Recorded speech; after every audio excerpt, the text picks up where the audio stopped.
Manger équilibré ne veut pas dire manger à la perfection. Voilà. Je dis ça parce que très souvent, quand on veut perdre du poids, on pense qu'il faut manger moins ou changer totalement son alimentation et s'interdire des choses, alors que très souvent, il suffit d'améliorer nos habitudes. Pour ma part, ça a été moins de matières grasses et plus de légumes.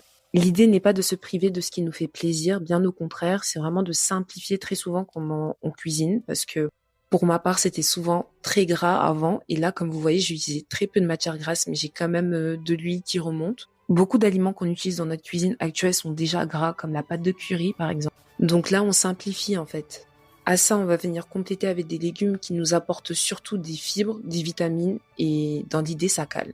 Les légumes, ça cale, ça permet de digérer plus lentement. Digérer lentement, c'est ne pas avoir faim pendant très longtemps, donc éviter de grignoter. C'est vraiment nos alliés. Dans cette recette, donc j'ai utilisé de la patate douce, des épinards, des lentilles courtes. Ça permet de manger une vraie assiette sans exploser les calories. Je viens rajouter de la crème légère. Bon, j'ai dilué avec de l'eau dans cette recette parce que j'en avais plus, mais pour venir rajouter quand même du plaisir, quoi. On se frustre pas, on aime ce qu'on mange et ce qu'on mange nous aide aussi. Cette recette était pour mon batch cooking de la semaine. Le batch cooking est une belle astuce quand on veut gérer son alimentation. J'ai accompagné ma petite sauce avec du riz et j'ai fait mes barquettes. Abonnez-vous pour plus d'astuces et d'autres recettes.